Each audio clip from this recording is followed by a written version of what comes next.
Hey, this is David Hayter. You may know me as the screenwriter of films like X-Men, X-Men 2, and Watchmen, but you probably know me best as the voice of Solid Snake from Metal Gear Solid. And you're listening to Hawaii's #1 podcast, the Kasanova podcast. Kept you waiting, huh?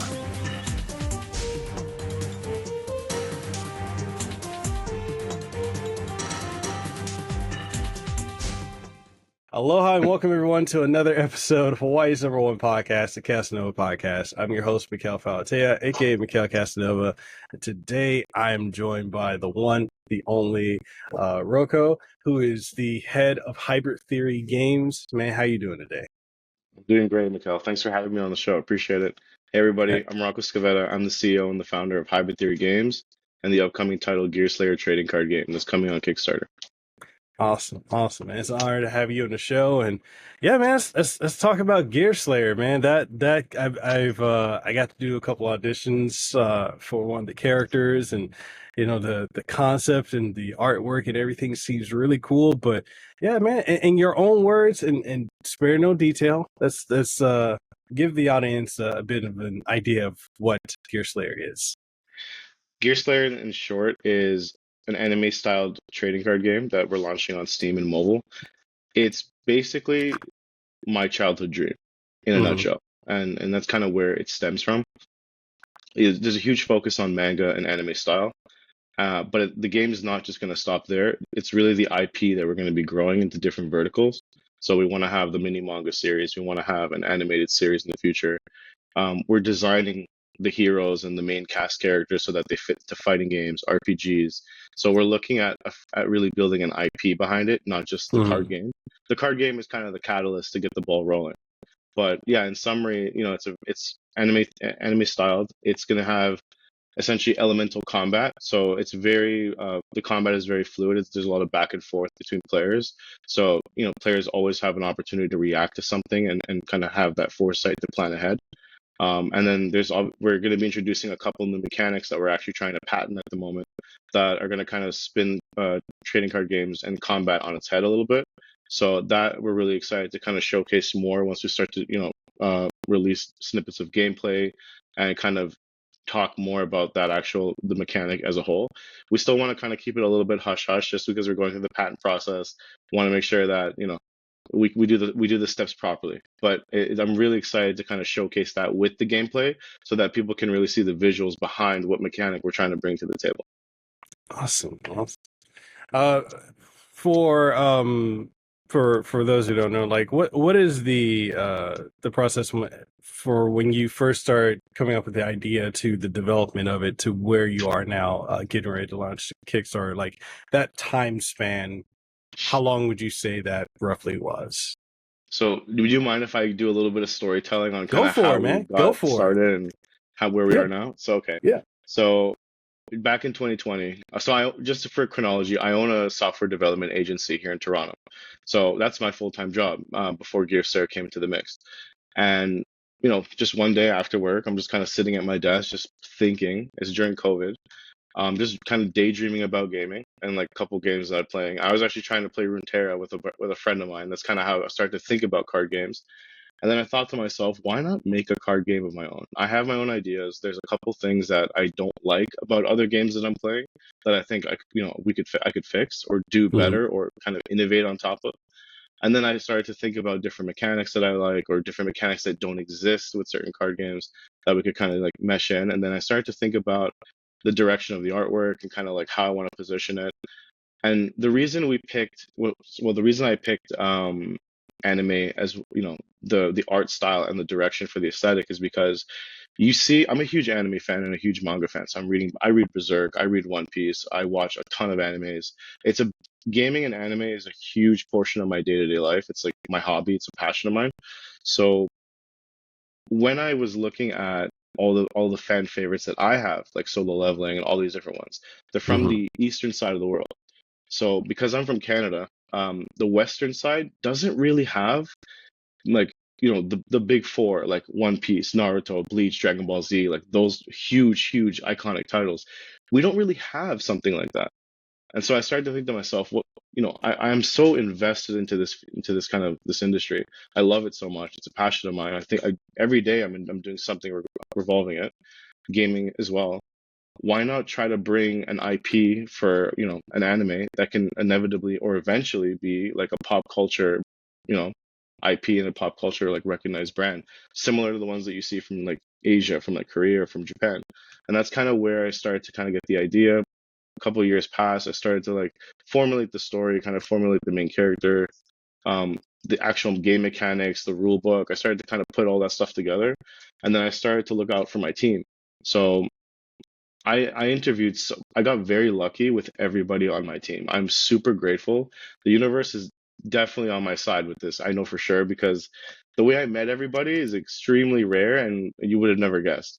So my artist is from Asia actually. He's like an anime artist. I met him through another person that I met online Mm-hmm. who ended up backing out because he got COVID and wasn't able to actually do the art for us. So he introduced me to him and he's been he loves the game. He's remarkable. He's invested. He's amazing. So shout out to Daniel. You're a rock star. Appreciate all the stuff that you do for the artwork. And then my business partner Guillaume, I met him through Discord, through the Canadian Game Devs Discord channel. I saw a couple of the stuff that he did, and he did some work for like a AAA title for a big studio. I can't say the name, but he did work for a big studio here in Canada. And that's kind of how we got to talking. And then he was also very passionate about building a game. That's also been his childhood dream. So, shout out to Guillaume because without him, we would not be as far as we are in the development side of things. He's brilliant with what he does.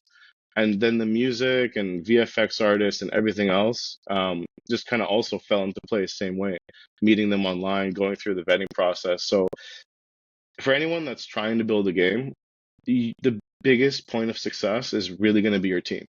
If you don't have the right people beside you that are passionate about it, that love what they do, you're going to struggle to bring something to market that's going to really wow people.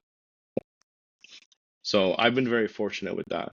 And then kind of where we are right now with Gear Slayer, I actually got the update yesterday from Guillaume. We just plugged in all the UI, we plugged in all the cards, we have all the effects in place. Like we're doing the alpha testing like, this weekend.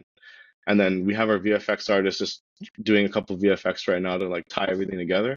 So it's super exciting because like to think that like 4 or 5 years ago, this was just an idea of me sitting at my desk and just kind of thinking about something, and it's manifested into something so huge. And it's actually real. And there's people we have like 144 wish lists on Steam. We have like 32 followers on Kickstarter. We have like a handful of people that already bought the VIP packs. We haven't even put out gameplay yet. But the art is like so captivating that people are already falling in love with it. So it just feels really validating that I took this on and like I pursued my childhood dream in that sense. Awesome. Yeah, and couple key words because I'm very much a stickler for details. You said manifested, and you were saying the universe. So law of attraction, Yeah, universal laws. Okay, yeah. same here. I'm like, yeah. I don't come from money. I used to scrub toilets like overnight at gyms. I used to do a lot of like jobs just to make ends meet. So when I ended up, I got very fortunate with my business partner with the dev agency, and that was Mhm. that was a pivotal point in my life where it really gave me the confidence to obviously run a business and build a business, and that I do have what it takes to go that path in my life. Which also gave me the confidence to kind of execute how I need to for Gear Slayer.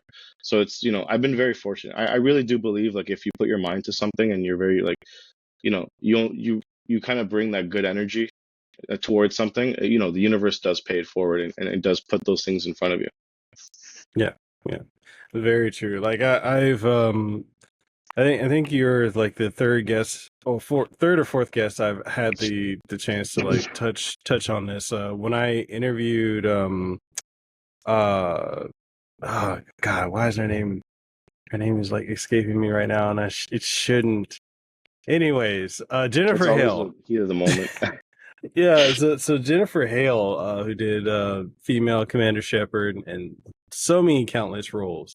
Like, we literally had a whole hour-long talk about law of attraction and just energy and frequency and, vibrations and everything like that. And it's like, it's always refreshing seeing people and getting to interact and talk to people that, have that understanding or into that too, because there's just so much that's like, you can think, oh, that's coincidence, or where is it I'm putting my energy? Like, I'm focusing on putting this hard work and aligning everything. So, yeah, I love I'm a nerd for that. So No, I just am know too. that.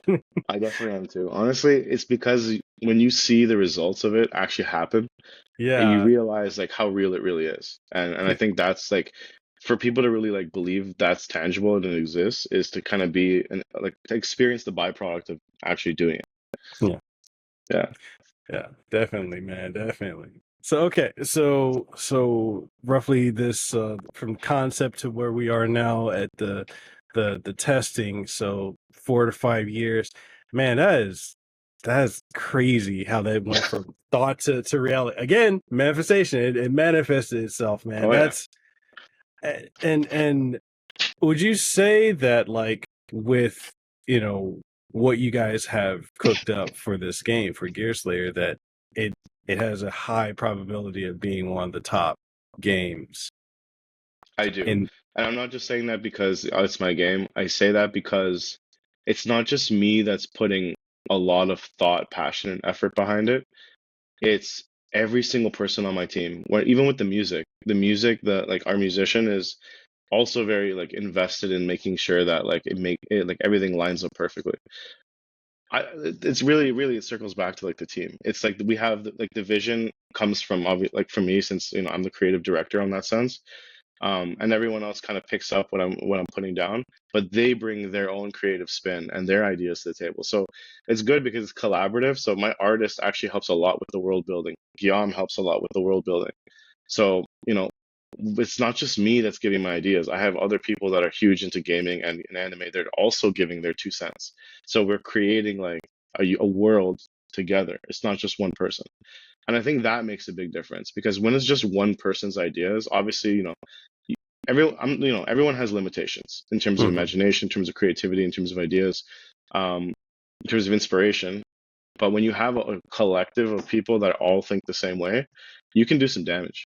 And I Yeah. think, I really do believe that with the team that we have, we can do some serious damage. We can definitely make an IP that's pretty well respected and has a fan base.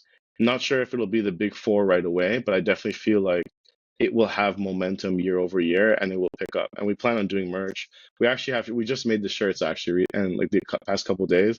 And like my Wow. printer was like, man, these are gorgeous. Like, what is this? Because we have the manga covers for the 3 different expansions on shirts. So there's 3 different shirts, 3 different manga covers. And he's telling me, he's like, man, these are gorgeous. This one's my favorite one. He's like, one of these coming out. I want to buy one for my kids.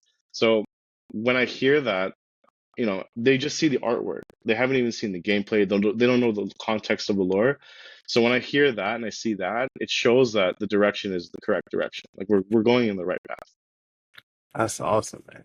So Yeah. so like with the the inspiration for a lot of the art and design being from anime and manga, uh what would you say, like, if someone needed like a point of reference? Like, I've seen one of the characters, but hmm I'm just saying, like, as far as if someone were to look for like a point of reference, would you say it's like closer to like something like Berserk, Claymore, One Piece, Solo Leveling, Shangri-La Frontier, like, as a point of reference for like the art All good style? animes. Every single one you mentioned, all good animes. It's honestly a great parallel would be Xenoblade. It's a sci-fi fantasy game at the end of the day. So kind of give some like lore context. Um, One of the biggest things that make the game very sci-fi fantasy is the introduction of voids. So Hmm. voids are basically gates from like different worlds, like so a lot of demons, creatures, other species are the main antagonist, and a lot of other like big factors of the lore actually stem from the void. The main character also has a very tight, very like close tie to like the origin of the void and like kind of what it can leave. And Hmm. it essentially like aura kind of changes the way the world works. So you have people that actually fight against like threats from the void. You have people that actually just use it in day-to-day life for basically, you know, like just daily operations, technology, things like that. So it's essentially like very sci-fi fantasy, and I would correlate it to Xenoblade. In terms of an anime, I would probably say like Solo Leveling. Ironically, and I'm not even kidding when I say this, the it I didn't know about Solo Leveling until the show came out. I never read the manga. So when I thought about the gates and the voids, sorry, the voids and all that other stuff, I realized after now as I'm watching Solo Leveling, I'm like, man, there's actually a lot of parallels here. I didn't even realize that. And it was unintentional. But, you know, I love the idea of it. It's not that I'm copying Solo Leveling at all. It's kind of like ironic how that ended up being that way. So, that's I guess an anime parallel you could say in that sense. Okay. Yeah. No, I was actually just talking. I was talking with my wife about solo leveling today because we previously interviewed the Caitlin Glass, a friend of ours who does the voice. She's the voice acting director for solo leveling, and we're working with her again on a podcast for the upcoming Xenoblade Chronicles X, where she's Oh, no almost way. so That's so so sick. it's so crazy, and like I'm a massive like anyone that knows me knows like anything Xenogears, Xenosaga, Xenoblade. I'm a huge I'm Xenoblade nerd. I'm bro, I've got the collector's editions for everything just right over here. Like I've been with this series, God, I think 98 with Xenogears, and just how like Tetsuya Takahashi just is such a brilliant mind. Like him, his wife Soria Saga, how they built three different series, and then like with the last one, they tied everything together. And it seems like with the Xenoblade Chronicles X Definitive Edition, they're gonna actually continue tying all of it together, which is crazy. What I love about the series is the amazing storytelling. You can Yeah, really get a lot of emotion and like emotional growth from like the story. It's very well written, like through and through. Characters are very well written. The progression and the pacing is really great. It's like they nailed the writing in that series. Like for every single game too. That's the funny thing is like they don't miss with the storytelling in those games. And that's actually, that's what made me fall in love with Xenoblade more than the combat or anything like that or the aesthetic. It was like I can really get hooked on these stories and like play like I could binge this for 4 or 5 hours and not get sick of it. yeah. So I definitely agree. Like it's probably one of the best franchises out there. I still think Final Fantasy is the best one in my opinion, just because I grew up with Final Fantasy like since Same number here. one. So I am biased when I say that. No, it's like Final Fantasy just completely like it set the bar It did. consistently to a point where and I feel like a lot of people may not, if someone got into gaming within like the last, I don't know, 5 or 10 years, you may not understand like how much of a benchmark and standard the Final Fantasy set. And it literally for a lot of us, we didn't even know that Final Fantasy and Dragon Quest were like going back and forth for Chrono Trigger. decades. Yeah, and then that led to Chrono Trigger. I mean, Sega. A lot of people don't know Sega used to make RPGs, Fantasy Stars, Shining series, Landstalker. Like it's so many. Oh my God, Hot take Skies though, over. Phantasy Star does not get the love it deserves. No, it doesn't. It It is really not. doesn't. Like I know people that like love it, and I know people that are like, what's this game? I don't even know about it. It's either you know it and you really love it, or you have no idea what it is. True. It's like I had a debate with someone recently and they were talking about how Aerith dying in Final Fantasy VII in the original was so impactful with the first game to ever do it. I'm like, no. Fantasy Star 2 did it back in 1988 or was it 88 or so? Yeah, whatever. Yeah, that came out and folks are like, "No. What?" I'm like, "Yeah, the main character Nate. She was the first main character, female character to die permanently." So it's like but I say all that to say, Final Fantasy, for those who are younger who may not know this, it set the standard for which every other company making an RPG used it as a template for Yeah. progression, item gathering, story beats, because honestly, story beats weren't as prominent until Final Fantasy were really pushing that. Yeah. So And one thing, like, because I'm a huge Square Enix fan, so I really support the studio. I buy like every game they have. Bravely Default is such a Oh great man, franchise. Like, it's such yes. a great Square Enix franchise. And what I love about, like, obviously they patented like their Brave and Default system, which I'll be honest, a very smart system. Octopath is a great system as well. So when I saw like one thing that also kind of inspired me to really take a very innovative approach with Gear Slayer and really try to push the boundary is how Square Enix does it. They really come out with like really outlandish new mechanics, but they Hmm. work and they're Yeah. fun and there's depth into the gameplay. It really adds an immense amount of depth. Like for example, I'll kind of talk on one of the different like points. So we have like the field, we have the Hmm. discard pile. So each player has their own discard pile. You cannot take cards from each other's discard piles. However, there's a shared zone called the void where certain cards based on certain effects can actually be sent to the void. And you can use any card that's in there with certain, if you activate a certain ability or a certain card effect, you can actually take your opponent's card that's in the void pile and start using it against them. So you can actually force their cards to be sent to the void to then use it against them and Hmm. combo it with cards in your deck. But you can only do that if cards from the discard or the field or the deck or hand go to the void. So otherwise, like it's locked out. You can't touch their cards otherwise. So it's like that's one mechanic, right? We have like the elemental combat. So it's going to be very fast paced where like you have to really plan like ahead and you have to really, I don't know if you've ever played Runeterra where Hmm. you have to have a very healthy ramp for your mana. So you have to really make sure that you have like playable cards at every kind of period in the ramping in the progression period, or you kind of get bricked and you can't really do anything, and then your opponent can kind of take advantage and then kind of screw you over. So it's kind of we're also looking at like using that, and then we also have arcade modes. So you have the base game. Nice. So Overwatch. You played Overwatch. Yeah. Overwatch is super fun because you have arcade modes. No card game is done on arcade mode. So we're gonna have hollow terrains. You pick a terrain card at the start of the match, and your opponent picks one. And whatever terrain cards both players pick, both players are affected by both. So basically the entire game, that arcade mode is going to be based on selecting different terrains that complement your deck, but your opponent can pick cards that actually counter your picks or counter your deck altogether. So it's Hmm. like a mishmash of like different abilities to add another layer on top of the core gameplay. And we want to have different arcade modes that come out. We're also going to be doing esports, and we have another kind of spin-off on the esports angle that we want to do, which is tag team. So no one does 2v2 esport What? card games. No one does it. No one does it. Think about every card game you played, Magic, Pokemon, Runeterra, like any other card, Shadowverse. Everyone is 1v1.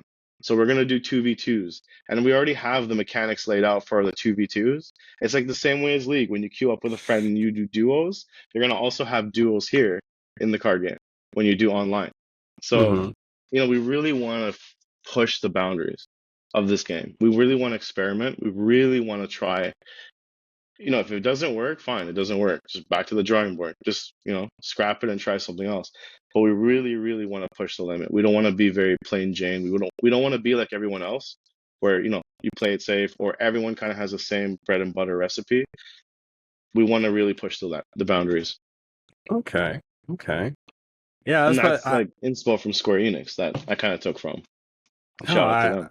I dig it, man. I was just trying to think. I'm like, yeah, I can't think of a single trading card game that utilizes tag team. So that's going to be a very innovative mechanic. And, Yeah. and since you're targeting esports as well, so you could see this played like at some major tournaments and such, and getting like I guarantee, man, I'm getting It's hyped for different, this. man. It's I'm different. getting hyped for It's this. I'm not different. gonna lie.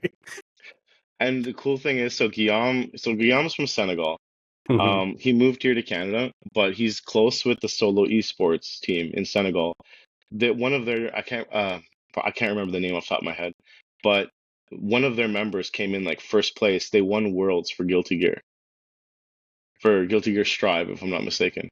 So, Nice. that's really going to be, we're going to work with them closely to actually roll this game into the esports like segment. We're also talking with a company that actually invested in Cloud9 Esports. So where they want to actually potentially invest. So I've already like told them that if you guys invest, get us an audience with Cloud9, see if we can actually get them invested into, playing the game and even doing 2v2s or 1v1s or what have you, and giving us their Hmm. feedback. So like we don't even have the game out, but we're really trying to start setting up for like the esports wave of the game, because it's a huge thing that I want to get into. Like it's huge for me. I'm a huge esports fan. Watch Worlds, watch fighting games, Evo. I'm huge into Evo, Smash tournaments. So for me, it's like I really want to get into the esports realm. It's like a Nice, no-brainer. nice. Yeah. No, I mean, I definitely think you guys definitely are going to be able to do that. And like one of the things I'm looking at with this is I'm still on that tag team concept. I'm like, yo, bro, I'm geeking about that. I'm like, You'll be one of the first to try it out. I'll get you to test it out with like one of your buddies. I'll give it's you a like, Steam key for that. dude, like that's man. That and I the reason and no folks, I'm not just saying this because he's on my show, but the reason I'm saying that this is going to be really innovative because within, I would say, all aspects of gaming right now, tabletop gaming, card games, video games, it doesn't really matter. We're seeing a lack of creativity and innovation, and more so just staying the course of what works and what generates revenue. And the fact that you're willing to come up with something like this that is innovative, that's something that we haven't seen in the genre in God, I don't even know how long it's been. That's like guaranteed success. Plus, we're I hope so. manifesting that to be a success too. I hope so. Fingers crossed. Yeah. But So, also just kind of on that point that you mentioned like kind of making it about being very creative. We also want to make it a lot like the real like thing is I also want to make it very fun. I don't want it to be a very money hungry kind of game.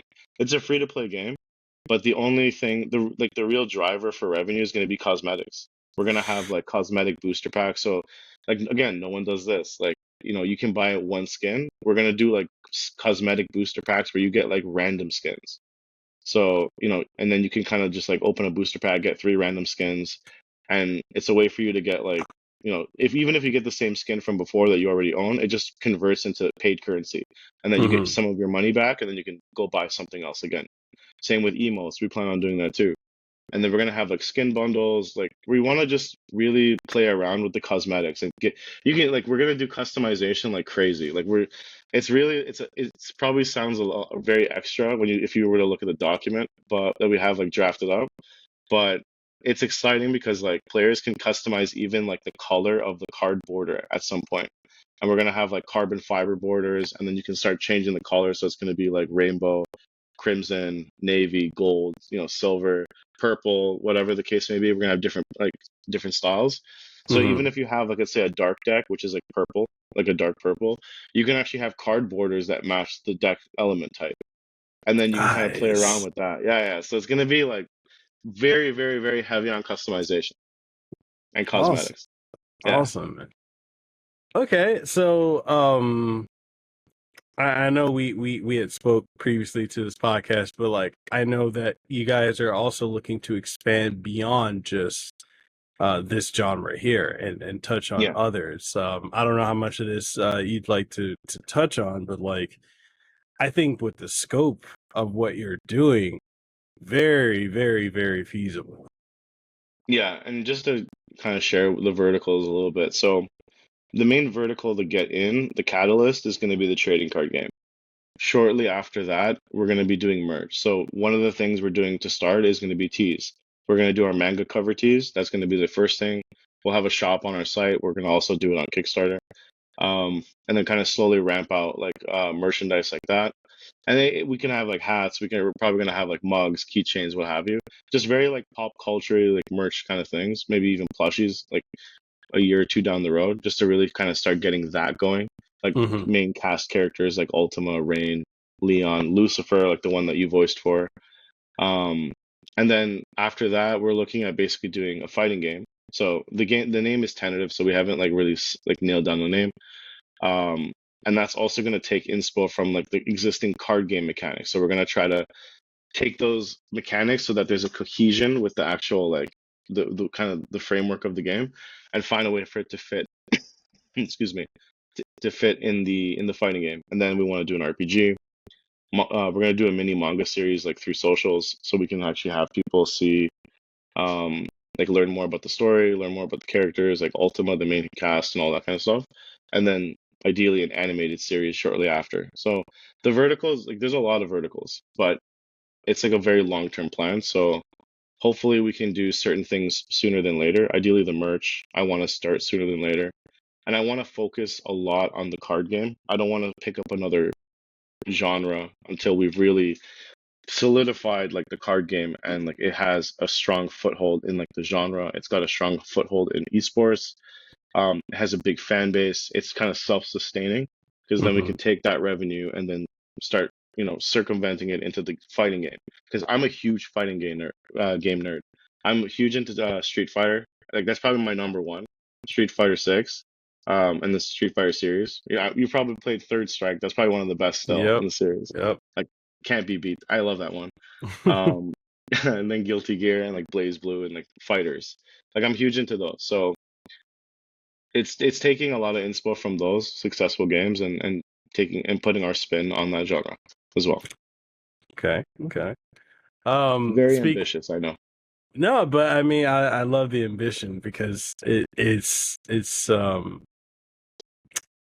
I've had the preview of like working with a lot of companies when they're developing certain titles, and it's especially when it comes to like R&D and the beta testing before it ever touches you know to the public. Like one of them that I got to work with, Genshin Impact. I Oh, nice. got to help them with a lot of R&D and also with the beta testing, and then never would have expected that to blow up into what it was. It Really? just because like I remember when they were doing the R&D, and a lot of us that were helping out with them, we were like, this could easily get called a Breath of the Wild clone. And you remember when it first came out, Mm, everyone kept saying initially Breath of the Wild clone. Now it's like it's its own thing. And you got so yeah. many other games that are trying to like copy like that style. So it's like it's just interesting seeing how like that became the global phenomenon that it is. And it's like when you're talking about ambition, I'm like, I love hearing that because seeing something at the base level before it takes off is just something that I enjoy. I love seeing that. And this right here, I'm still stuck on that tag team mechanic. Man, I'm that one still really stuck with you. I love it. No, I love it. This, you know what? That's validation to me that that's a good decision. That's what that says yeah. to me. Because you know games, because I've checked out your channel, I've watched a lot of your videos. You do a lot of reviews. Like I'm actually playing Stellar Blade. I actually watched your review on Stellar Blade. So, you know your stuff when it comes to game. You're in the industry, you're a fan. So the fact that you're really like kind of stuck on the tag team is like huge. It makes me smile. I can't I have no negative comments on that. Trust me. No, it's just one of those things, man. Like I love, I've been a gamer in all aspects for like 30 years. Yes, people, I'm almost 40, so it is what it You is. don't look it. I'm literally 3 years away from 40. Oh, okay, okay. I thought you said you were gonna be 40 like this year. No, No, no, you don't look no. old, man. You look like you're young. Like I'm 32, turning 30. I'm turning 33 in April. So you look around my age. To and enjoy before everything starts hurting. It's already hurting, buddy. Okay, so did you feel like when you like before you were 30, you could like stay up as late as you want, still work the next day, drink, party, whatever. But Dude, then as soon as you turn 30, you're like, my back hurts, I'm tired. you want to hear the messed up part? I turned 30 and I swear to God, if you ask my wife, the next day something was hurt. My back was hurting a little bit. And in my Right? head, I'm thinking, are you serious? Like the day after, really? Like no remorse. I can't drink. I don't I'm not really a big drinker to begin with. I would never was. But now if I drink, it's like it ruins me. Like I get Yeah. a huge migraine the next day.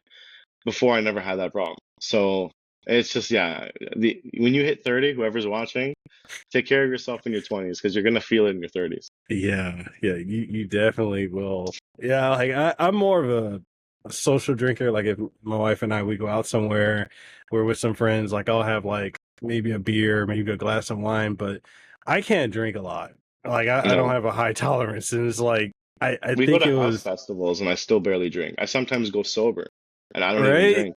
Yeah, right. It's just yeah, people definitely take care of your body in your 20s, and if you don't, and you get to your 30s, you're gonna have to work a lot harder. Um, Godspeed to whoever's doing that because it's a really uphill battle. It's a real uphill battle. I'll tell you that. You don't yeah. lose weight as fast as you used to in your 30s. No, and you can't, a lot of the food that you used to be able to just eat like crazy, your body just doesn't process it the same way at No, all. not even close. So, so it's, yeah, it's, Man, we sound old. We sound like we're in our 50s right now. I'm gonna tell you that. oh man. Okay, you're into fighting games. I'm into fighting games.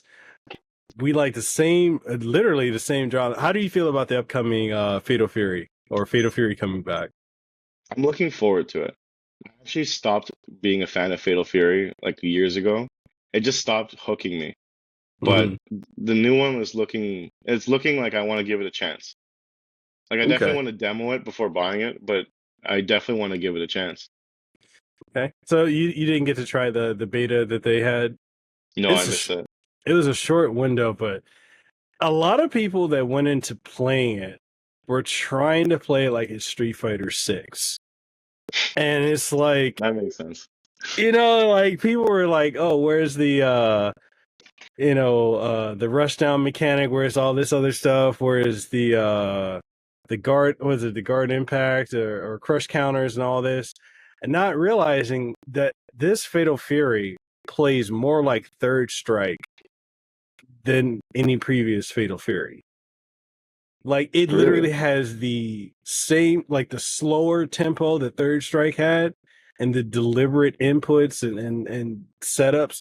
It played like Third Strike, and a lot of people, I think, got too used to either Street Fighter 4, which for those of you who don't know, Street Fighter 4 was just Street Fighter 2. Yeah. Let's Pretty just much be super. honest. Yeah. That's literally all that was. Street Fighter 5 was interesting. I will say. I'm not a huge fan of five. I wasn't a huge fan of like its mechanics. I don't know. It didn't hook me. Four was great. I actually really liked four because I used to play like Akuma back on like two Super or like two Hmm. Turbo. I can't remember which one. And like the speed of the gameplay was really fun. So four had a lot of that. And I'm an Ibuki main, so like it felt amazing to play Ibuki in Yeah. that. And then five, I was kind of like, this is not really like my thing. It's good, it's not great. Six has actually been phenomenal. Like I'm playing Yeah. Jury. I'm playing yeah, I'm pretty much playing Jury. Like that's my main right now. She's always been one of my favorites. And it just feels really good. Like when like the feeling of each hit feels a lot better. Like the Yeah. impact feels much better. The speed and like the kind of it's very smooth. Like when you're kind of rushing down an opponent or when you're kind of Yeah. like doing the back and forth between like offense and defense, it feels very smooth and it feels really polished. And even with the parry system, like Hmm. and like even the counter system, everything just feels so much better. And I think you know what I'm realizing in gaming because with Stellar Blade, it's also huge on the parries. Yeah. Games that have a huge focus on parrying are very satisfying to play because when you get good at parrying, it's a very hard thing to do and it has a very high reward ceiling. Yeah. The satisfaction is high, and then you also get the chance to really like dish out damage. So I find that games that have a parry system just really do well, Yeah. Yeah. like a good And one. yeah. And speaking, I know you had mentioned potentially down the road going into doing a fighting game for Gear Slayer. What would you want it to be closer to in style? Like Street Fighter, Guilty Oh, Gear? Guilty Gear. I want to do it Okay. on the Arc system, then Okay. yeah, Okay. because again, the cohesion, right? The design cohesion, it stays in the anime realm. It feels like it's all the same thing. and it's Mm. very uniform. And I'm a little bit OCD, so for me, it's like I want things to be very perfect, and I want things to be very well placed, well done. So for me, like Guilty Gear is like a perfect like design style because it will stay in tune with the card game's like anime drawing style. Okay. We would Okay. keep the art style the exact same, basically, and but just like obviously put it into like a fighting game. Nice. Nice. Yeah. Okay. So when it comes to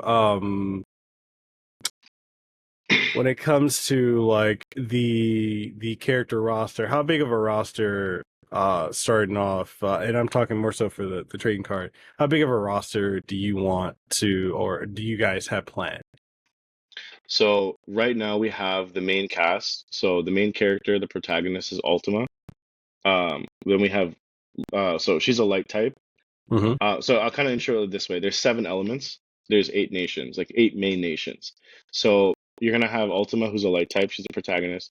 Then you're gonna have her supporting cast. So Leon, he's like a brawler. He's fire type. Sierra, who's like a beast tamer and like monk. She's an earth type. You're gonna have Hikaru, who's like a shaman archer. He's basically a earth. He's also an earth type. And then you're gonna have Rain. She's like an assassin. She's a water type, so she's like about venom and water like techniques. Excuse me. And then you're gonna have Rhea. She's from the Sky Sanctuary, so like a floating nation.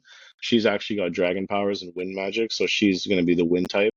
And then you're gonna have Zeal, who's actually like an exiled prince from one of like these very like royal like families in like this like the capital of the world basically, and Mm-hmm. he's gonna be a light type. And that one's gonna be really cool because I'm actually excited for that card because we're gonna be introducing the keyword polarity. So it basically acts like a magnet, like attract and basically like you can deviate effects and attacks from him to another card on the field as long as you have other cards. So he's basically like a magnet. And then you can attract certain Nice. attacks to him so that it forces them to destroy themselves. Certain things like that. So it's going to be very, I'm excited for that one because that one's going to be a really different mechanic that I haven't seen around.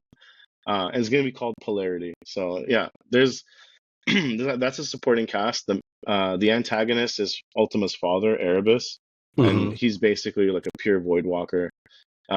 He plays an enormous role in like the world, and like a lot of really like the story is very dark. Like I really Mm-hmm. enjoy dark animes, like animes that have a huge focus on like suffering, pain, growth through pain. Kind of because it's kind of parallel to kind of how I grew up, so it's something that I know. That's why I felt like it would be cool to do something that I actually know, and I really also enjoy it. Um, and it's kind of meant to like all the cast members are basically unified because they understand each other's pain in some way, and they're trying to help the other person essentially like overcome like that trial and tribulation, and kind of like close off that chapter in their life. That's kind of what brings the whole cast together. And yeah, and that's kind of just a gist of the cast. And then we have like other characters that we have coming out. So total, I would probably say we have about 10 or 12 expansions that we've already completed that are like ready to go. We're gonna Mm-hmm. start the game with 3. So it's gonna be Project Origin. So it's gonna be Lucifer's set. It's gonna be Adam and Eve's set. They're like the sibling duo that are basically like they're the equivalent of like a whole military nation Mm-hmm. in terms of power. They're like super strong. Um, and then there's also going to be Reigns, which is like an assassin deck with poison. So we're going to have those 3 kind of starting off. And then the Kickstarter, you'll be able to get like starter decks completely free and stuff like that to kind of get you started so you have something to work with. Um, and then on top of that, we'll be doing the Wild Force one after, which is like Leon, Sierra, and Hikaru's one. So all of those, the reason why it's called Wild Force is because each of them have a very primal inspiration. So Leon is also regarded as the ogre because he has like a really like primal transformation where he just becomes extremely like powerful, coated in fire. Sierra transforms into like her Grimclaw form, so she fuses with her panther. Hikaru can channel like a kitsune spirit and becomes like, he has his transformation. So it's very primal in that sense. And a lot of the cards are going to resonate with that. A lot of the keywords are going to resonate with that too. So man, I'm excited. I'm just really, really, really pumped. You have no idea. Awesome. The Awesome. roadmap is looking nice, and I cannot like I'm very patiently impatient to get this thing rolled out. Another thing I definitely want to touch on because I know there's voice acting within this game, but can you give like a rundown of like the what people can expect as far as like voice acting within this trading card game? Yeah, absolutely. So first off, I want to do a shout out to Jameel Berger from Closing Credits. If it wasn't for you, Jameel, we would not have the voice actors that we have. I met him on online, and he's been incredible. And it's actually how I met you as well. Yeah. Um, and he's been incredible in getting like really quality voice actors that like are trying to show their skills. So, anyone who's looking to do voice acting, just, look for Jameel Berger and look for Closing Credits, and you will not be disappointed. But to kind of talk on the character on the voice lines, a lot of it's going to be so there's going to be interaction. So you've seen Runeterra, how they have like when you summon a card, they'll have like a voice line. It's the same premise. We're going to also kind of have a voice line so it intros the character, kind of adds more depth. And then when certain cards are on the field, you'll also get special interactions.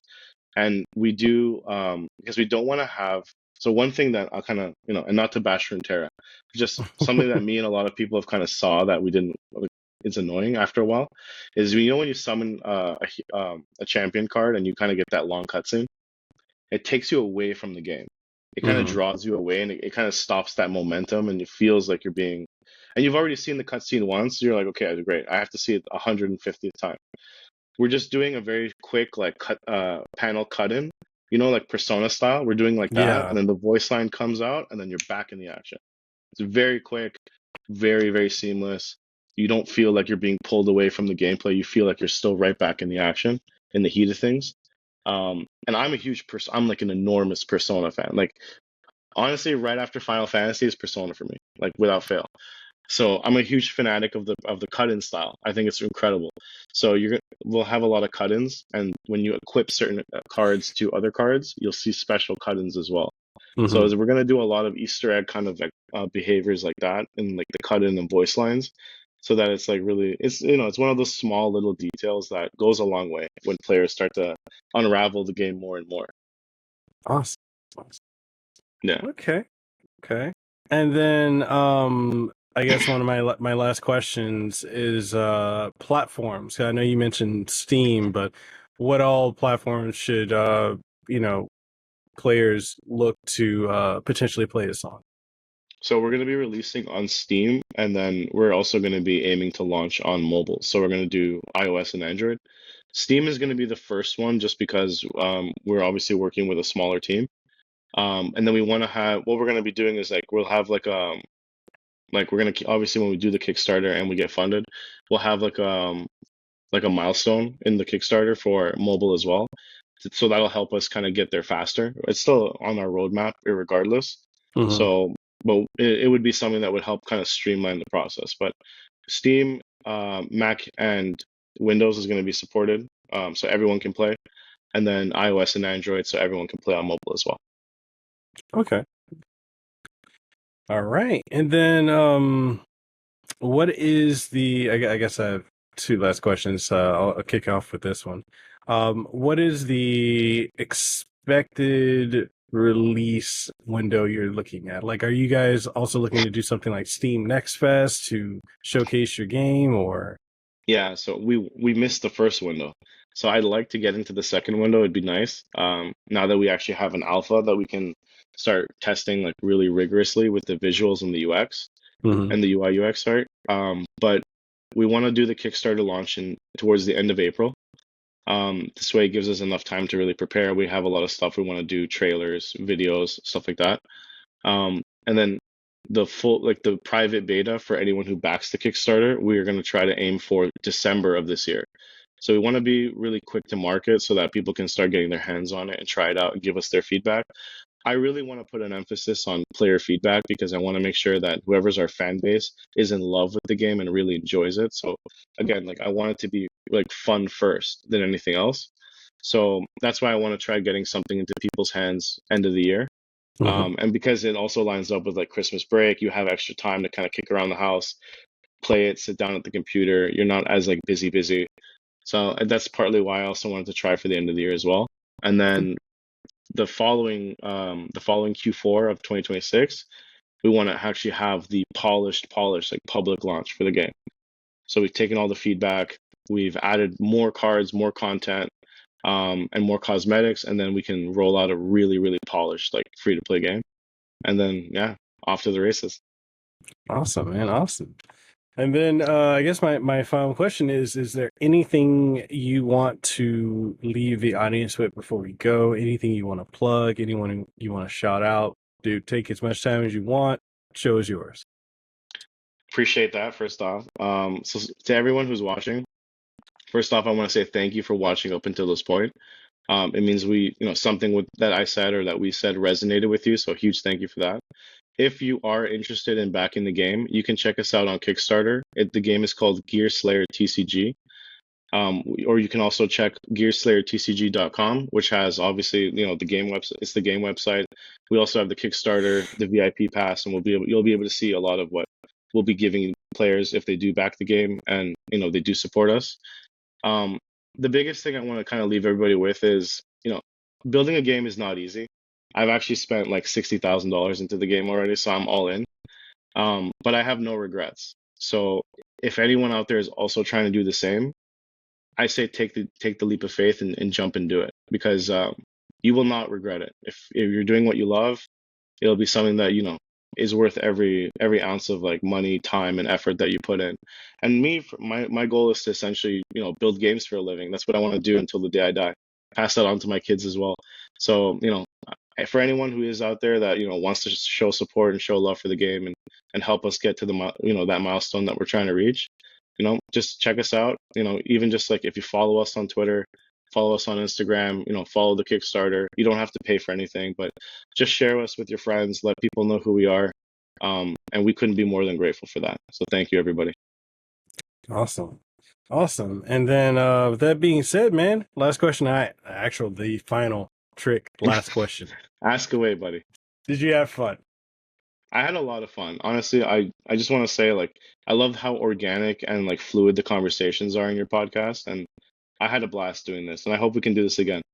Definitely, man. You're welcome on the show anytime. And with that being said, people, that's this episode of the podcast.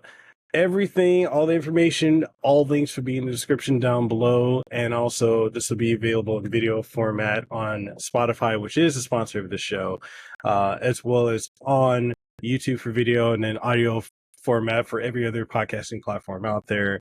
Again, man, Rocco, thank you so much for taking time to come on the show today. I'm still stuck on that tag team mechanic.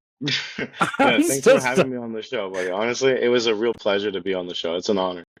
And awesome. I want you to be one of my voice actors, and I want you to play test the game as well. So, if you can do me those two, I'd be honored. Definitely, man. Just let me know. I will. You'll be the first to know. All right. And with that being said, people, we're signing out. You guys have a beautiful aloha rest of your day. Mahalo for your time for listening to this episode of the Kasanova podcast, number one podcast in Hawaii. If you found this episode to be incredibly enjoyable, informative, or if there's anything you gain from it, or any insight, or anything that's good that you really, really enjoyed, make sure whatever platform you're listening to it on, or if you're watching it, leave a comment if that's available on the platform, like it, share it around with someone you think would enjoy it, and give us some feedback, because your feedback is exactly what we need to keep this show going. And if you're wondering what are some ways that you could support the show, we got various ways. We've got Patreon, we have channel memberships over on YouTube, as well as Subscribestar, Coffee, and so much more. Links for everything will be in the description of the podcast, so make sure you go check that out. And with all that being said, I hope you have an aloha rest of your day. Let them know that I'm next level. I'm a whole new kind of guy. Yeah.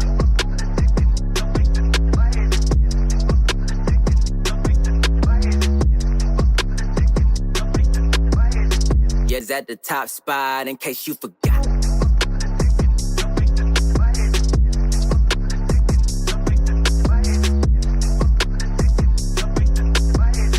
We the ones that got the block hot, bullet got the shot.